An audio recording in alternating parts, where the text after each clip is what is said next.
The new queen of country has arrived. Beyonce's new release tops our Hot Topics presented by To Kill a Mockingbird at the Walton Arts Center.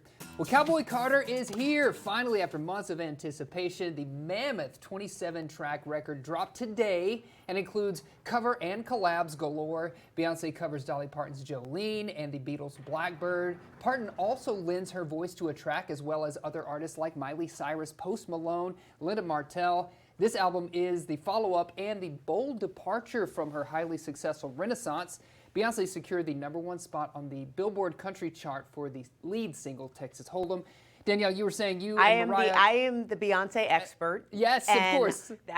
On the way to school, I said, okay, this is the soundtrack. We're going to start listening to this, and oh my goodness. If you can only listen to one song, you have to hear her version of Jolene. Is it that good? She changed the words as only Beyonce can. It's amazing. I love it. Yes. I love the collaboration and all the artists that are also featured on the album. The song, we listened to the song with Miley Cyrus. Yes. Amazing. That's also, and the Post Malone song. The Post Malone. I think it's called Levi's. Yeah. I will say, though, I'm not a huge country music fan.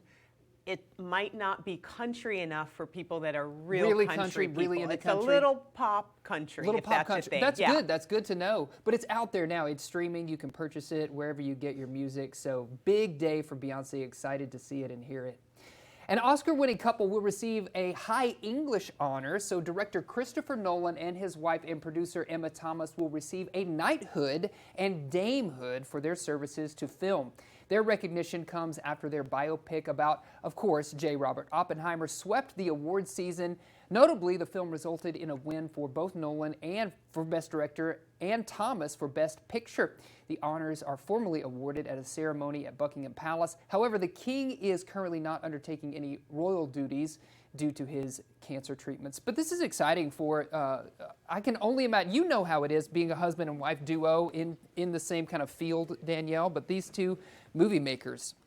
No, it's pretty cool. That Oppenheimer's on my list. Like, I have some trips. Yes. And when I'm on the plane for, 4 hours, that is going to be downloaded. I got to catch up on all the movies I didn't see. I know, all the movies that were part of award season, too. I feel like now they're finally hitting all the streaming platforms, so people who didn't see them in the theater have that opportunity. Netflix, here's one you can check out. Netflix dropped the first trailer for Jerry Seinfeld's movie about the origin of the Pop-Tart, one of my favorite I breakfast had not treats. Heard about yes, this. That's right.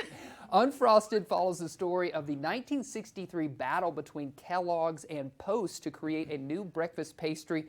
The film is Seinfeld's directorial debut, and he also co-wrote the script. Unfrosted features an all-star cast, including the likes of Melissa McCarthy, Peter Dinklage, and John Hamm. The tasty tale drops on Netflix on May the 3rd. I wonder how our friends at Kellogg's and Post, what they think of this retelling of the battle. Did you eat Pop-Tarts as a child, Jason? I honestly would say I ate more of them as a young adult than I did as a college child. student? Yes, absolutely. Breakfast of Champions. I like the s'mores. Do you remember that kind? Of course. The s'mores, that was my go-to. So good. The Who's Tommy. It's back on Broadway for fans of The Who just 30 years after the musical adaptation of the band's 1969 rock opera's original Broadway debut.